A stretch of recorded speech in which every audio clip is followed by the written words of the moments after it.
ನಮಸ್ಕಾರ ವೀಕ್ಷಕರೇ, welcome back to my YouTube channel. ಬನ್ನಿ ಇವತ್ತು ನಾನು ನಿಮ್ಮೊಂದಿಗೆ ಗುರುವಾರ ದಿವಸ ಯಾವ ರೀತಿ ವರಮಹಾಲಕ್ಷ್ಮಿಗೆ ನಾನು ಏನೆಲ್ಲ ತಯಾರಿ ಮಾಡಿಕೊಂಡೆ, ಯಾವ ರೀತಿ ದೇವ್ರ ಮನೆ ಕ್ಲೀನಿಂಗ್ ಮಾಡಿಕೊಂಡು ಮತ್ತು ಲಕ್ಷ್ಮೀ ದೇವಿಗೆ ಪ್ರಸಾದಕ್ಕೆ ಏನೆಲ್ಲ ತಯಾರು ಮಾಡಿಕೊಂಡೆ ಅಂತ ತಿಳಿಸ್ಕೊಡ್ತಾ ಇದ್ದೀನಿ. ಮೊದಲಿಗೆಲ್ಲ ದೇವ್ರ ಮನೆ ಸಾಮಾನುಗಳನ್ನೆಲ್ಲ ತೊಳೆದಿಟ್ಕೊಂಡೆ, ಮತ್ತು ಲಕ್ಷ್ಮಿಗೆ ಕಳಸ ಮತ್ತು ಚೆಂಬು ಏನೇನು ಬೇಕು ಎಲ್ಲವನ್ನು ತೊಳೆದಿಟ್ಕೊಂಡೆ. ಇದಾದ ಬಳಿಕ ಲಕ್ಷ್ಮೀ ದೇವಿ ಕೂರಿಸಲು ಈ ರೀತಿ ಒಂದು ಡಬ್ಬಿಯಲ್ಲಿ ಅಕ್ಕಿಯನ್ನು ತುಂಬಿಸಿಟ್ಟಿದ್ದೀನಿ, ಮತ್ತು ಈ ರೀತಿ ಬಿಂದಿಗೆನೂ ನೀಟಾಗಿ ತೊಳೆದು ಇಟ್ಟಿದ್ದೀನಿ. ಇದಾದ ಬಳಿಕ ನೋಡಿರಿ, ಇವತ್ತು ನಾನು ಎಲ್ಲ ಕರ್ಜಿಕಾಯಿ ಮತ್ತು ಚಕ್ಲಿ, ರವೆ ಉಂಡೆ ಇದೆಲ್ಲ ಮಾಡ್ತಾಯಿದ್ದೀನಿ. ಯಾಕಂದರೆ ಪ್ರತಿ ವರ್ಷವೂ ಈ ರೀತಿ ನಾನು ಮಾಡ್ತಾಯಿರ್ತೀನಿ. ಯಾಕಂದರೆ ಅವತ್ತಿನ ದಿನ ಎಲ್ಲನೂ ಮಾಡೋಕ್ಕಾಗಲ್ಲ, ಯಾಕಂದರೆ ತುಂಬ ಅಂದರೆ ತುಂಬ ಕೆಲಸ ಇರುತ್ತೆ. ಪೂಜೆ ಮಾಡೋದು ತುಂಬ ಅಂದರೆ ತುಂಬ ಕೆಲಸ ಇರುತ್ತೆ. ಅದಕ್ಕೋಸ್ಕರ ಎಲ್ಲನೂ ಒಂದೇ ದಿನ ಮಾಡೋಕ್ಕಾಗಲ್ಲ, ತುಂಬ ಸುಸ್ತಾಗುತ್ತೆ. ಅದಕ್ಕೋಸ್ಕರ ಹಿಂದಿನ ದಿನವೇ ನಾನು ಈ ರೀತಿ ಮಾಡಿಟ್ಕೊಂಡ್ಬಿಡ್ತೀನಿ. ಇವಾಗ ಕರ್ಜಿಕಾಯಿಗೆ ಈ ರೀತಿ ರೆಡಿ ಮಾಡ್ಕೊತಾ ಇದ್ದೀನಿ ಸ್ನೇಹಿತರೆ. ಕರ್ಜಿಕಾಯಿ ನೋಡಿರಿ, ನಾನೊಂದು ಸ್ವಲ್ಪ ಹುರ್ಗಡ್ಲೆ, ಬೆಲ್ಲ, ಏಲಕ್ಕಿ, ಶುಂಠಿ ಎಲ್ಲವನ್ನು ಈ ರೀತಿ ಮಿಕ್ಸಿಗೆ ಪೌಡ್ರ್ ಮಾಡಿ ಇಟ್ಕೊಂಡಿದ್ದೀನಿ. ಇದಾದ ಬಳಿಕ ಒಂದು ಸ್ವಲ್ಪ ಒಣಕೊಬ್ಬರಿ ಮತ್ತು ಬಿಳಿ ಎಳ್ಳು ಸೇರಿಸಿ ಈ ರೀತಿ ಹುರಿದು ಹಾಕೋದ್ರಿಂದ ಕರ್ಜಿಕಾಯಿ ತುಂಬ ಚೆನ್ನಾಗಿ ಬರುತ್ತೆ. ಯಾಕಂದರೆ ನಾನಂತೂ ಈ ರೀತಿ ಪ್ರತಿ ವರ್ಷವೂ ಹಿಂದಿನ ದಿನವೇ ಜಾಸ್ತಿ ಮಾಡಿಡೋದು. ಆಲ್ಮೋಸ್ಟು ತಲೆಗೆ ಅರಿಶಿಣದ ನೀರು ಹಾಕ್ಕೊಂಡು ಈ ರೀತಿ ರೆಡಿ ಮಾಡಿ ಇಟ್ಬಿಟ್ವಿ ಅಂದರೆ ಅವತ್ತಿನ ದಿನ ನಮಗೆ ತುಂಬ ಅಂದರೆ ತುಂಬ ಈಸಿ ಆಗುತ್ತೆ. ಅಷ್ಟೇ ಅಲ್ಲದೆ ಒಂದು ಸ್ವಲ್ಪ ಕೆಲಸನೂ ಕಡಿಮೆ ಆಗುತ್ತೆ. ಯಾಕಂದರೆ ಸುಮಾರು ರೆಸಿಪಿಗಳು ಮಾಡೋಕ್ಕೆ ಒಂದೇ ದಿನ ಅಂದರೆ ಆಗೋದಿಲ್ಲ. ಹಾಗಾಗಿ ನೋಡಿರಿ, ಇದಾದ ಬಳಿಕ ಸೋಸ್ಲದ್ದು ಈ ರೀತಿ ರೆಡಿ ಮಾಡಿಟ್ಟೆ. ನಾನು ಬೆಲ್ಲ ಹುರ್ಗಡ್ಲೆ ರೆಡಿ ಮಾಡಿ ಇದಾದ ಬಳಿಕ ಒಂದು ಸ್ವಲ್ಪ ಜಿಗಳಿ ಮಾಡ್ತೀನಿ. ಲಕ್ಷ್ಮಿಗೆ ಪ್ರಿಯವಾದಂತಂದರೆ ಕಪ್ಪು ಎಳ್ಳಿಂದ ಮಾಡಿರುವಂಥ ಜಿಗಳಿ ಇಷ್ಟ. ಹಾಗಾಗಿ ಅದನ್ನು ಕಪ್ಪು ಎಳ್ಳಿಂದ ಮಾಡಿರೋಂಥ ಅದನ್ನು ಹುರಿದಿಟ್ಕೊಂಡಿದ್ದೀನಿ. ಇದಾದ ಬಳಿಕ ರವೆನೂ ಕೂಡ ಇದೇ ರೀತಿ ಹುರಿತಾ ಇದ್ದೀನಿ. ರವೆ ಉಂಡೆ, ಒಂದು ಸ್ವಲ್ಪ ಜಿಗಳಿ ಉಂಡೆ ಮತ್ತು ಕರ್ಜಿಕಾಯಿ, ಚಕ್ಲಿ ಇವತ್ತು ಮಾಡ್ಕೊಂಡ್ಬಿಡ್ತೀನಿ. ಶುಕ್ರವಾರ ಮಾತ್ರ ಬೆಳಗ್ಗೆ ನಾನು ದೇವರಿಗೆ ಸಜ್ಜಿಗೆ ನೈವೇದ್ಯ ಮಾಡಿ, ತದನಂತರ ಲಕ್ಷ್ಮೀ ದೇವಿಗೆ ನಾನು ಒಬ್ಬಟ್ಟು ಈ ರೀತಿ ಮಾಡ್ತೀನಿ. ಅರ್ಶಿನ ಕುಂಕುಮಕ್ಕೆ ಬಂದವರಿಗೆ ಈ ರೀತಿ ಕೊಡೋದಕ್ಕೆ ತುಂಬ ಚೆನ್ನಾಗಿರುತ್ತೆ. ಅದಕ್ಕೋಸ್ಕರ ಒಬ್ಬಟ್ಟು ಅದು ಮಾಡ್ತಿರ್ತೀನಿ. ಎಲ್ಲನೂ ಒಂದೇ ದಿನ ಮಾಡೋಕ್ಕಾಗಲ್ಲಲ್ವ, ಅದಕ್ಕೆ ಇವಾಗ ನೋಡಿರಿ, ರವೆ ಉಂಡೆ ಮಾಡೋದಕ್ಕೆ ಒಂದು ಸ್ವಲ್ಪ ತುಪ್ಪ ಹಾಕ್ಕೊಂಡು ಬಾಣಲಿಗೆ ಒಣಕೊಬ್ಬರಿ, ದ್ರಾಕ್ಷಿ, ಗೋಡಂಬಿ ಎಲ್ಲವನ್ನು ಹುರ್ಕೋಬೇಕಾಗತ್ರಿ. ಈ ರೀತಿ ನಾವು ಹಾಕೋದ್ರಿಂದ ತುಂಬ ಟೇಸ್ಟಿಯಾಗಿ ಬರ್ತವೆ ಉಂಡೆ ಅಂತೂ. ಮತ್ತು ನೋಡಿರಿ, ದಿಢೀರಾಗಿ ಮಾಡಬೇಕಂದ್ರೆ ಈ ರೀತಿ ಮಾಡೋದು ತುಂಬ ಬೆಟರ್ ರೀ. ಯಾಕಂದರೆ ಹಬ್ಬ ಹರಿದಿನಗಳಲ್ಲಿ ಏನಾದರೂ ರವೆ ಲಾಡು ಮಾಡ್ಬೇಕನ್ಸಿದ್ರೆ, ಮಕ್ಕಳಿಗೆ ಮಾಡಿಕೊಡ್ಬೇಕಂದ್ರೆ ಈ ರೀತಿ ಮಾಡಿರಿ. 1 ಕಪ್ ಆಗೋಷ್ಟು ಸಕ್ಕರೆನ ಮಿಕ್ಸಿಗೆ ಹಾಕಿಟ್ಕೊಂಡಿದ್ದೆ. ಇದಾದ ಬಳಿಕ ರವೆನೂ ಕೂಡ ಬಿಸಿ ಮಾಡಿ ಇಟ್ಕೊಂಡಿದ್ದೆ. ಇದಕ್ಕೊಂದು ಸ್ವಲ್ಪ ಹಾಲು ಸೇರಿಸಿ ಈ ರೀತಿ ಮಿಕ್ಸ್ ಮಾಡಿ ಒಲೆ ಮೇಲೆ ಈ ರೀತಿ ಇದನ್ನ ಬೇಯೋದಕ್ಕೆ ಬಿಟ್ಟಿದ್ದೀನಿ ಸ್ನೇಹಿತರೆ. ನೋಡ್ತಿದ್ರಲ್ಲ, ತುಂಬ ಅಂದರೆ ತುಂಬ ಚೆನ್ನಾಗಿ ಬರ್ತವೆ ಉಂಡೆ ಅಂತೂ. 15 ದಿನ ಇಟ್ಟರು ಏನಾಗಲ್ಲ, ಅಷ್ಟು ಚೆನ್ನಾಗಿ ಬರ್ತವೆ ರವೆ ಉಂಡೆ. ತುಂಬ ಅಂದರೆ ತುಂಬ ಚೆನ್ನಾಗಿ ಬರ್ತವೆ. ಈ ರೀತಿ ಇವಾಗ ಸಾಫ್ಟ್ ಅಂತ ಅನಿಸುತ್ತೆ. ಇನ್ನೊಂದು 10 ನಿಮಿಷ ಬಿಟ್ಟರೆ ಸಾಕು, ಎಷ್ಟು ಗಟ್ಟಿ ಅಂತ ಬರುತ್ತೆ ಅಂದರೆ ತುಂಬ ಚೆನ್ನಾಗಿ ಬರುತ್ತೆ. ನೋಡಿರಿ, ಇವಾಗ ಇದೇ ರೀತಿ ನಾನು ಎಳ್ಳಿನ ಉಂಡೆನೂ ಇದೇ ರೀತಿ ನಾನು ಕಟ್ತೀನಿ. ಎಳ್ಳು, ಬೆಲ್ಲ, ಏಲಕ್ಕಿ, ಶುಂಠಿ ಎಲ್ಲವನ್ನು ಹಾಕಿ ಮಿಕ್ಸಿಗೆ ಗ್ರೈಂಡ್ ಮಾಡಿದ್ದೆ. ಒಂದು ಸ್ವಲ್ಪ ಒಣ ಕೊಬ್ಬರಿನೂ ಹಾಕಿದ್ದೆ. ಇದಾದ ಬಳಿಕ ಒಂದು ಸ್ವಲ್ಪ ಅಂಗೈಯಾಗಷ್ಟು ಹಾಲು ಹಾಕ್ಕೊಂಡು ಇದನ್ನ ನಾದ್ಕೋಬೇಕಾಗುತ್ತೆ. ನಾದ್ಕೊಂಡು ಅದನ್ನು ಕೂಡ ಈ ರೀತಿ ಉಂಡೆ ಮಾಡಿ ಇಟ್ಕೊಂಡಿದ್ದೀನಿ. ಈ ಕಡೆ ಹಿಟ್ಟು ಕೂಡ ನಾದಿಟ್ಟಿದ್ದೆ ನಾನು, ಮೈದಾ ಹಿಟ್ಟು. ಯಾಕಂದರೆ ಕರ್ಜಿಕಾಯಿಗೆ ಮೈದಾ ಹಿಟ್ಟು ತುಂಬ ಚೆನ್ನಾಗಿರುತ್ತೆ. ಅದಕ್ಕೋಸ್ಕರ ಒಂದು ಸ್ವಲ್ಪ ಉಪ್ಪು ಮತ್ತು ಹಿಟ್ಟು ಹಾಕಿ ನಾದಿಟ್ಟಿದ್ದೆ. ಈ ಕಡೆ ಎಣ್ಣೆ ಕಾಯೋಕ್ಕೂ ಇಟ್ಟಿದ್ದೀನಿ. ಇವಾಗ ಕರ್ಜಿಕಾಯಿ ನಿಮಗೆ ಯಾವ ಶೇಪಲ್ಲಿ ಬೇಕೋ ಆ ಶೇಪಲ್ಲಿ ಮಾಡ್ಕೋಬೋದು. ನಾನಿವತ್ತು ಕರ್ಜಿಕಾಯಿ ಮೇಕರ್ ಇಲ್ದೇ ಯಾವ ರೀತಿ ಡಿಸೈನ್ ಮಾಡಿ ಕರ್ಜಿಕಾಯಿ ಮಾಡ್ಬೋದು ಅಂತ ಈ ಒಂದು ವಿಡಿಯೋದಲ್ಲಿ ತಿಳಿಸ್ಕೊಡ್ತೀನಿ ಸ್ನೇಹಿತರೆ. ಮತ್ತು ಅಷ್ಟೇ ಅಲ್ಲದೆ ಹಿಂದಿನ ದಿನ ತುಂಬ ಅಂದರೆ ತುಂಬ ಕೆಲಸ ಇತ್ತು ನನಗೆ. ಯಾಕಂದರೆ ಅವತ್ತಿನ ದಿನ ಎಲ್ಲನೂ ಮಾಡೋಕ್ಕಾಗಲ್ಲ. ದೇವ್ರ ಸಾಮಾನುಗಳಾಯಿತು, ಪ್ರತಿಯೊಂದೂ ರೆಡಿ ಮಾಡಿ ಇಡಬೇಕಂದ್ರೆ ತುಂಬ ಇದಾಗುತ್ತೆ. ಯಾಕಂದರೆ ಮನೆಯಲ್ಲಿ ಯಾರಾದರೂ ಹೆಲ್ಪಿಗಿದ್ದರೆ ಅದೊಂದು ಬೇರೆ. ಯಾಕಂದರೆ ನಾವೇ ಮಾಡ್ಕೋಬೇಕಂದ್ರೆ ಎಲ್ಲದರಿಂದ ಪ್ರತಿಯೊಂದು ನೆನಪು ಮಾಡಬೇಕು ಅಂದರೆ ತುಂಬ ಇದಾಗುತ್ತೆ. ಅದಕ್ಕೋಸ್ಕರ ಅದೇ ಥರನೇ ನಾನು ಕೂಡ ಇವಾಗ ಎಲ್ಲ ಕೆಲಸಗಳನ್ನು ಮಾಡ್ತಾಯಿದ್ದೀನಿ. ಯಾಕಂದರೆ ಒಂದು ಸ್ವಲ್ಪ ಬೆಳಗ್ಗೆ ನಮಗೆ ರಿಲ್ಯಾಕ್ಸ್ ಅಂತ ಅನಿಸುತ್ತೆ, ಮತ್ತು ಗಡಿಬಿಡಿ ಅಂತ ಯಾವುದು ಅನಿಸಲ್ಲ. ಅದಕ್ಕೋಸ್ಕರ ಈ ರೀತಿ ಮಾಡಿಟ್ಕೊಂಡ್ಬಿಡೋದು ಬೆಸ್ಟು. ಇದಾದ ಬಳಿಕ ನೋಡಿರಿ, ಎಲೆಗಳನ್ನು ಈ ರೀತಿ ನಾನು ಲಟ್ಟಿಸ್ಕೊತಾ ಇದ್ದೀನಿ. ಯಾಕಂದರೆ ಇವಾಗ ಕರ್ಜಿಕಾಯಿ ಎಲ್ಲ ಒಂದು ಮಾಡಿದರೂ ನಡೆಯುತ್ತೆ ಅಂತಾರೆ. ಆದರೆ ನಾವು ಪ್ರತಿ ವರ್ಷವೂ ಇದೇ ಥರ ಇಟ್ಕೊಂಡ್ಬರ್ತಾ ಇರೋದು. ಯಾಕಂದರೆ ಮುತ್ತೈದೆಯರು ಅದು ಬಂದಿರ್ತಾರೆ, ಮಕ್ಕಳು ಅದು ಕೊಡೋಕ್ಕೆ ತುಂಬ ಚೆನ್ನಾಗಿರುತ್ತೆ. ಮತ್ತು ಹಾಗಾಗಿ ಈ ರೀತಿ ಮಾಡಿ ಇಟ್ಕೊಂಡ್ಬಿಡ್ತೀನಿ. ಕೆಲವೊಂದು ಸಲ ಏನು ಮಾಡ್ತೀನಿ ಅಂದರೆ ಲಾಸ್ಟ್ ಇಯರೂ ಅದೇ ಅದೇ ದಿನವೇ ಮಾಡಿದ್ದೆ. ಯಾಕಂದರೆ ಅವತ್ತು ಮಾಡೋಕ್ಕಾಗಲಿಲ್ಲ ಲಾಸ್ಟ್ ಗುರುವಾರ. ಅದಕ್ಕೋಸ್ಕರ ಆವತ್ತಿನ ದಿನವೇ ಎಲ್ಲ ಮಾಡಬೇಕಂದ್ರೆ ಅಂದರೆ ತುಂಬ ಟೈಮ್ ಹಿಡಿತು. ಯಾಕಂದರೆ ನಾವು ಹಬ್ಬ ಅಂದ್ಬಿಟ್ಲೇ ಪೂರ ಅಡುಗೆ ಮನೆಯಲ್ಲೇ ಕಳೆದಾಗ್ಬಿಡುತ್ತೆ. ಅದಕ್ಕೋಸ್ಕರ ನಮಗೊಂದು ಸ್ವಲ್ಪ ಖುಷಿ ಇರಲ್ಲ, ಏನಿರಲ್ಲ, ಬರೀ ಅಡುಗೆ ಮಾಡಬೇಕು ಅಂತಲೇ ಬಿಡುತ್ತೆ. ಹಾಗಾಗಿ ನಾವೇನು ಮಾಡಬೇಕು, ಈ ರೀತಿ ಹಿಂದಿನ ದಿನವೇ ಮಾಡಿಟ್ಕೊಂಡ್ಬಿಟ್ವಿ ಅಂದರೆ ಒಂದು ಸ್ವಲ್ಪ ಸಣ್ಣ ಪುಟ್ಟ ಕೆಲಸಗಳು ಈಸಿ ಆಗುತ್ತೆ. ಅದಕ್ಕೋಸ್ಕರ ನೋಡಿರಿ, ಇವಾಗ ಇದಕ್ಕೆ ಡಿಸೈನ್ ಮಾಡಬೇಕಂತಂದು ಈ ರೀತಿ ಪೋಕ್ ಸಹಾಯದಿಂದ ಒಂದು ಸ್ವಲ್ಪ ಪ್ರೆಷರ್ ಆಗಿ ಒತ್ತಿದರೆ ನೀಟಾಗಿ ಡಿಸೈನ್ ಥರ ಬರುತ್ತೆ, ತುಂಬ ಚೆನ್ನಾಗಿ ಬರುತ್ತೆ. ಇವಾಗ ನೀವು ಹೆಂಗೆ ಕರ್ಜಿಕಾಯಿ ಮೇಕರಲ್ಲಿ ಮಾಡ್ತೀರಾ ಅದೇ ಥರನೇ ಬರುತ್ತೆ ಸ್ನೇಹಿತರೆ. ನೋಡಿರಿ, ಇದನ್ನು ಈಗ ಎಲ್ಲ ಕರ್ಜಿಕಾಯಿನೂ ಇದೇ ರೀತಿ ನಾನು ಮಾಡಿಟ್ಕೊತೀನಿ. ಯಾಕಂದರೆ ಎಲೆಗಳನ್ನು ಜಾಸ್ತಿ ಈ ರೀತಿ ತೀಡಿಟ್ಟಿದ್ದೀನಿ ಸ್ನೇಹಿತರೆ. ಮತ್ತು ಎಣ್ಣೆನೂ ಕೂಡ ಚೆನ್ನಾಗಿ ಕಾದಿತ್ತು. ಇವಾಗ ಎಲ್ಲ ಕರ್ಜಿಕಾಯಿನೂ ಕೂಡ ಕರಿತೀನಿ. ಯಾಕಂದರೆ ಎಣ್ಣೆ ಕಾದಾಗ ಒಂದು ಸ್ವಲ್ಪ ಲೋ ಫ್ಲೇಮಲ್ಲಿ ಇಟ್ಬಿಟ್ರೆ ಕರ್ಜಿಕಾಯಿ ಅನ್ನೋದು ಮೆತ್ತಗೆ ಬಂದುಬಿಡುತ್ತೆ. ಒಂದು ಸ್ವಲ್ಪ ಹೈಯಲ್ಲೇ ಇಟ್ಟೆ ನೀಟಾಗೆ ಎರಡು ಬದಿಯಲ್ಲೇ ನೀಟಾಗೆ ಕರ್ಜಿಕಾಯಿನ ಕರಿಬೇಕು. ನೋಡ್ತಿದ್ರಲ್ಲ ಎಷ್ಟು ಚೆನ್ನಾಗಿ ಉಬ್ಬಿ ಬಂದಿದೆ ಕರ್ಜಿಕಾಯಿ ಅಂತೂ. ಅದರಲ್ಲಂತೂ ನನಗೆ 2 ದಿನ ಆಯಿತು ನಿದ್ದೆ ಇಲ್ಲ. ತುಂಬ ಅಂದರೆ ತುಂಬ ಮುಖ ಅನ್ನೋದು ಡಲ್ ಆಗೈತೆ. ಅದರಲ್ಲಿ ಬೇರೆ ಮುಖದ ಮೇಲೆ ಏನೋ ಗೊತ್ತಿಲ್ಲ, ಪಿಂಪಲ್ಸ್ ಬೇರೆ ಸಿಕ್ಕಾಪಟ್ಟೆ ಬರ್ತಾಯಿದೆ. ಯಾಕೋ ಅಂತೂ ಗೊತ್ತಿಲ್ಲ, ಹೀಟಾಗಿದೆಯೋ ಏನೋ ಅಂತೂ ಗೊತ್ತಾಗ್ತಾಯಿಲ್ಲ.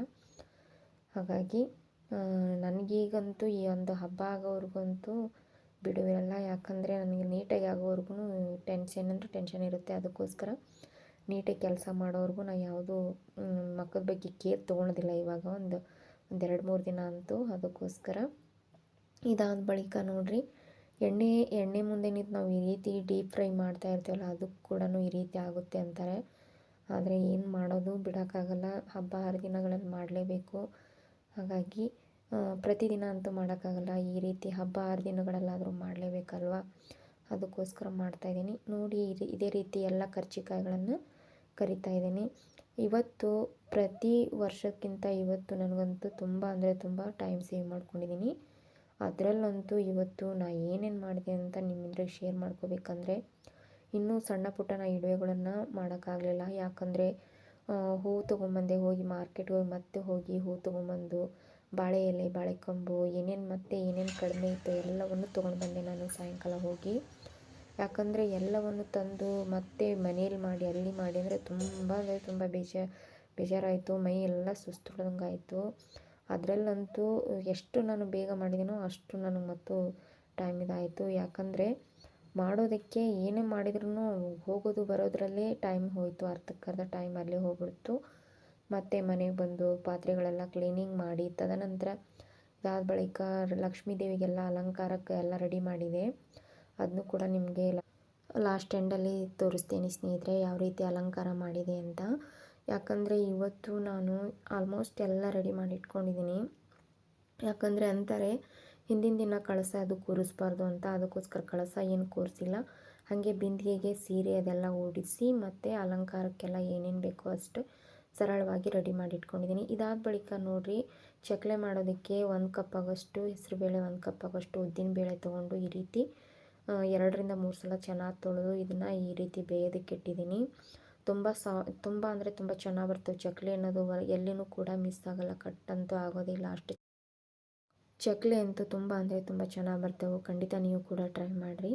ನಿಮಗೆ ನೆಕ್ಸ್ಟ್ ವಿಡಿಯೋದಲ್ಲಿ ಮತ್ತೊಮ್ಮೆ ತೋರಿಸ್ಕೊಡ್ತೀನಿ ಯಾವ ರೀತಿ ಮಾಡೋದು ಅಂತ. ಯಾಕಂದರೆ ಇವತ್ತು ತುಂಬ ಐಟಮ್ಸ್ ಮಾಡೋದಿದೆ, ಹಾಗಾಗಿ ಹಾಗೆ ನಾನು ಇದು ಮಾಡ್ತಾ ಇರೋದು. ನೋಡಿರಿ, ಅಚ್ಚ ಖಾರದ ಪುಡಿ, ಎಳ್ಳು, ಒಂದು ಸ್ವಲ್ಪ ಅಜ್ವಾನ್ ಕಾಳು, ಜೀರಿಗೆ, ಉಪ್ಪು, ಇದಾದ ಖಾರದ ಪುಡಿ ತೊಗೊಂಡು ಹಾಕ್ಕೊಂಡು ಇದಕ್ಕೆ ಮಿಕ್ಸ್ ಮಾಡ್ಕೊತೀನಿ. ನಾರ್ಮಲ್ ಅಕ್ಕಿ ಹಿಟ್ಟೆ ತೊಗೊಂಡಿದ್ದೀನಿ. ಇದನ್ನು ನೀವು ಬೇಕಂದರೆ ಇವಾಗ ಉದ್ದಿನಬೇಳೆ ಮತ್ತು ಹೆಸರುಬೇಳೆ ಇದೆಯಲ್ಲ, ಅದನ್ನು ಬೇಕಂದರೆ ಮಿಲ್ಗೆ ಹಾಕಿಸ್ಕೊಂಬಂದು ಪೌಡ್ರನ್ನೂ ಮಿಕ್ಸ್ ಮಾಡ್ಕೊಬೋದು. ಇಲ್ಲಾಂದರೆ ಈ ರೀತಿ ಬೇಯಿಸ್ಕೊಂಡು ಕೂಡ ಮಾಡ್ಬೋದು ಸ್ನೇಹಿತರೆ. ಆದರೆ ನಾನು ಇವಾಗ ದಿಢೀರಾಗಿ ಮಾಡೋದಕ್ಕೋಸ್ಕರ ಈ ರೀತಿ ಮಾಡ್ತಾ ಇರೋದು.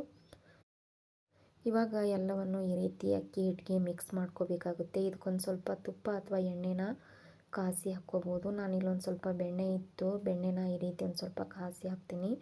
ತುಂಬ ಚೆನ್ನಾಗಿ ಬರ್ತವೆ, ಕ್ರಂಚಿಯಾಗಿ ಬರ್ತವೆ. ಚಕ್ಕಲಿ ಅನ್ನೋದು ತುಂಬ ಅಂದರೆ ತುಂಬ ಚೆನ್ನಾಗಿ ಬರ್ತವೆ. ನಿಮಗೆ 15 ದಿನ ಇಟ್ಕೊಂಡು ತಿಂದರೂ ಏನಾಗಲ್ಲ, ಅಷ್ಟು ಮಸ್ತಾಗಿ ಬರ್ತವೆ. ಹಾಗಾಗಿ ಈ ರೀತಿ ನೋಡಿರಿ, 1-2 ಸ್ಪೂನ್ ಆಗೋಷ್ಟು ಬೆಣ್ಣೆ ತೊಗೊಂಡು ಅದನ್ನು ಕೂಡ ಕಾಸ್ಕೊಂಡು ಈ ರೀತಿ ಸೇರಿಸ್ಕೊತಾ ಇದ್ದೀನಿ. ಇದಾದ ಬಳಿಕ ಮಿಕ್ಸಿಗೆ ಇದೊಂದು ನಾವು ಬೇಯಿಸ್ಕೊಂಡಿದ್ದೇವಲ್ಲ ಉದ್ದಿನಬೇಳೆ ಮತ್ತು ಹೆಸರು ಬೇಳೆನ ಅದನ್ನು ಕೂಡ ನಾನು ಒಂದು ಸ್ವಲ್ಪ ಆರೋದಕ್ಕೆ ಬಿಟ್ಟಿದ್ದೀನಿ. ಅದನ್ನು ಕೂಡ ಇವಾಗ ಮಿಕ್ಸಿಗೆ ಮಾಡ್ಕೊಂಬರ್ತೀನಿ ಸ್ನೇಹಿತರೆ. ತುಂಬ ಕಡಿಮೆ ಸಮಯದಲ್ಲೇ ರುಚಿ ರುಚಿಯಾಗಿ ಮಾಡ್ಕೋಬೋದು. ಮಿಲ್ಗೆ ಹಾಕ್ಸೋಂಥ ಅವಶ್ಯಕತೆ ಇಲ್ಲ. ಒಂದು ಸ್ವಲ್ಪ ಅಕ್ಕಿ ಹಿಟ್ಟು ಉದ್ದಿನ ಬೇಳೆ ಇದ್ಬಿಟ್ರೆ ತುಂಬ ಚೆನ್ನಾಗಿ ಬರ್ತಾವೆ. ಇದು ಕೂಡ ಆರೋದಕ್ಕೆ ಬಿಟ್ಟಿದ್ದೆ ನಾನು ಬೇಳೆನ. ಇದನ್ನಿವಾಗ ಮಿಕ್ಸಿಗೆ ಗ್ರೈಂಡ್ ಮಾಡ್ಕೊಂಬರೋಣ. ನೋಡ್ತಿದ್ರಲ್ಲ ಎಷ್ಟು ಸಾಫ್ಟಾಗಿ ಬಂದಿದೆ ಹಿಟ್ಟು, ವಡೆ ಹಿಟ್ಟು ಬಂದಂಗೆ ಆಗಿದೆ. ತುಂಬ ಚೆನ್ನಾಗಿ ಬಂದೈತೆ.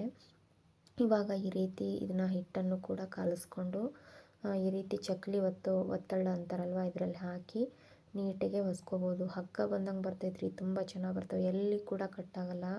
ನೀವು ಹೆಂಗೆ ಬೇಕಾದಂಗೆ ಚಕ್ಲಿ ಮಾಡ್ಕೋಬೋದು. ತುಂಬ ಅಂದರೆ ತುಂಬ ಚೆನ್ನಾಗಿ ಬರ್ತವೆ. ನನಗಂತೂ ತುಂಬ ಇಷ್ಟ ಆಯಿತು. ಈ ರೀತಿ ಎಲ್ಲ ಚಕ್ಲಿಗಳನ್ನು ಮಾಡ್ಕೊತೀನಿ. ಆದರೆ ಎಣ್ಣೆ ಒಂದು ಸ್ವಲ್ಪ ಜಾಸ್ತಿ ಹಿಡಿಯುತ್ತೆ. ಇದಕ್ಕೆ ಒಂದು ಸ್ವಲ್ಪ ಸೋಡಾ ಅದೇನು ಹಾಕೋಕ್ಕೆ ಹೋಗ್ಬಿಡಿ. ಯಾಕಂದರೆ ಈ ನಾರ್ಮಲ್ ಆಗಿದ್ರೇ ಎಣ್ಣೆ ಜಾಸ್ತಿ ಹಿಡಿಯುತ್ತೆ. ಅದನ್ನು ಕೂಡ ಹೇಳ್ತೀನಿ ನಾನು ಪರ್ಸ್ನಲ್ಲಾಗಿ. ಎಣ್ಣೆ ಜಾಸ್ತಿ ತೊಗೊಳುತ್ತೆ ನೋಡಿರಿ. ಇವಾಗ ಎಣ್ಣೆನೂ ಕೂಡ ಕಾದೈತೆ. ಇವಾಗ ಇದನ್ನ ಕೂಡ ಎಣ್ಣೆಯಲ್ಲಿ ಫ್ರೈ ಮಾಡ್ತಾಯಿದ್ದೀನಿ. ಮತ್ತು ನಾನು ನಾರ್ಮಲಾಗೆ ಮಾಡ್ತಾ ಇರೋದು ಇವಾಗ ಪೂಜೆಗೆ ಅಂತ ಕಡಿಮೆನೇ ಮಾಡ್ಕೊತಾ ಇರೋದು. ಆದರೂ ನಮಗೆ ಇದೇ ಜಾಸ್ತಿ, ಯಾಕಂದರೆ ಇರೋರು ಇಬ್ಬರು ಮತ್ತು ಬರೋರು ಮುತ್ತೈದರಿಗೆ ಅದು ಕೊಡ್ತೀನಲ್ಲ, ಅದಕ್ಕೋಸ್ಕರ ಆಗಿಬಿಡುತ್ತೆ. ಇವಾಗ ಪ್ರಸಾದಕ್ಕಂತೂ ಮಾಡಲೇಬೇಕಲ್ವ, ಅದಕ್ಕೋಸ್ಕರ ಬಂದವ್ರಿಗೆಲ್ಲ ಆಗುತ್ತೆ ಅಂತ ಈ ರೀತಿ ಮಾಡ್ತಾಯಿದ್ದೀನಿ. ಎಲ್ಲ ನೋಡ್ತಿದ್ರಲ್ಲ, ಎಲ್ಲಿ ಕಟ್ ಆಗ್ತಾಯಿಲ್ಲ. ಅಂದರೆ ತುಂಬ ಚೆನ್ನಾಗಿ ಬರ್ತೈತೆ. ನೀವು ಕೂಡ ಲಕ್ಷ್ಮೀ ದೇವಿಗೆ ಯಾವ ರೀತಿ ಅಲಂಕಾರಕ್ಕೆಲ್ಲ ತಯಾರಿ ಮಾಡ್ಕೊಂಡ್ರಿ ಅಂತ ಶೇರ್ ಮಾಡ್ಕೊಳ್ಳಿ ಸ್ನೇಹಿತರೆ.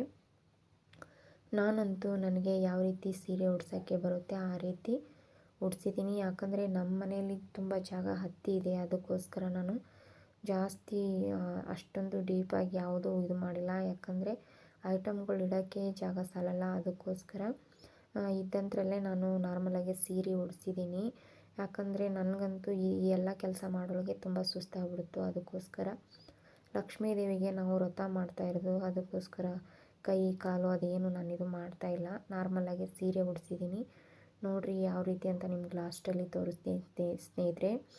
ಯಾಕಂದರೆ ಇವಾಗ ಎಲ್ಲದಕ್ಕೂ ಮಾಡೋದಕ್ಕೂ ಇನ್ನೊಬ್ರು ಯಾರು ಇದ್ದರೆ ಹೆಲ್ಪಿಗಿದ್ದರೆ ಮಾಡ್ಬೋದು. ಎಲ್ಲನೂ ಒಬ್ಬರೇ ಮಾಡಬೇಕು ಅಡುಗೆ ಮನೆಯಲ್ಲಿ ಅಲ್ಲಿ ಇಲ್ಲಿ ಅಂದರೆ ತುಂಬ ಸುಸ್ತು ಹೊಡೆಯುತ್ತೆ. ಅದಕ್ಕೋಸ್ಕರ ಎನರ್ಜಿನೂ ತುಂಬ ಕಡಿಮೆ ಆಗಿಬಿಡುತ್ತೆ ಎಲ್ಲ ಕಡೆ ಅಂತಂದರೆ. ಮತ್ತೆ ನಾವು ನೆಕ್ಸ್ಟ್ ಡೇ ನಾವು ಪೂಜೆ ಮಾಡಬೇಕಂದ್ರೆ ಆ ಒಂದು ಎನರ್ಜಿ ಇರಲ್ಲ, ಆ ಒಂದು ಒಂದು ಕಳೆ ಅನ್ನೋದಿರೋದಿಲ್ಲ ಮುಖದ ಮೇಲೆ. ಯಾಕಂದರೆ ನಾವು ರಾತ್ರಿ ಹಿಂದಿನ ದಿನವೇ ಎಲ್ಲ ಪೂರ ಎನರ್ಜಿ ಅನ್ನೋದು ಇದಾಗ್ಬಿಡ್ತು ಅಂದರೆ ಅವತ್ತಿನ ದಿನ ನಮಗೆ ಪೂಜೆ ಮಾಡುವಾಗ ಅಷ್ಟೊಂದು ಇದಿರಲ್ಲ. ಅದಕ್ಕೋಸ್ಕರ ನಾನು ನಾರ್ಮಲಾಗಿ ಸೀರೆಗಳನ್ನೆಲ್ಲ ಉಡಿಸಿದ್ದೀನಿ ಮತ್ತು ಅಲಂಕಾರನೂ ಕೂಡ ಮಾಡಿದ್ದೀನಿ. ಆ ಒಂದು ಅಲಂಕಾರ ನಿಮ್ಮೆಲ್ಲರಿಗೂ ಇಷ್ಟ ಆಗುತ್ತೆ ಅನ್ಕೊತೀನಿ ಸ್ನೇಹಿತರೆ. ಹಾಗಾಗಿ ಖಂಡಿತ ನೀವು ಕೂಡ ಈ ಒಂದು ಅಲಂಕಾರ ಹೇಗಿತ್ತು ಅಂತ ನನಗೆ ಕಮೆಂಟ್ ಮಾಡಿ.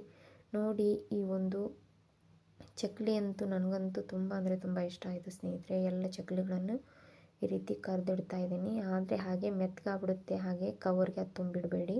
ಈ ರೀತಿ ಒಂದು ಸ್ವಲ್ಪ ಆರೋದಕ್ಕೆ ಬಿಟ್ಟು ತದನಂತರ ಇದನ್ನ ಒಂದು ಕವರ್ಗೆ ಹಾಕಿ ಡಬ್ಬದಲ್ಲಿ ಇಟ್ಬಿಟ್ರೆ ತುಂಬ ಚೆನ್ನಾಗಿರುತ್ತೆ. ನೋಡ್ತಿದ್ರಲ್ಲ ಎಷ್ಟು ಚೆನ್ನಾಗಿ ಬಂದಿದೆ, ಕ್ರಿಸ್ಪಿಯಾಗಿ ಅಷ್ಟೇ ಚೆನ್ನಾಗಿದೆ ಸ್ನೇಹಿತರೆ. ಆದರೆ ಇದನ್ನ ಮುರಿದು ತೋರಿಸಲ್ಲ ನಾನು, ನೈವೇದ್ಯಕ್ಕಂತ ಮಾಡಿರೋದು ಯಾವುದು ನಾನು ಇದು ಮಾಡಿಲ್ಲ. ಅದಕ್ಕೋಸ್ಕರ ಈ ರೀತಿ ಮಾಡಿಟ್ಟಿದ್ದೀನಿ.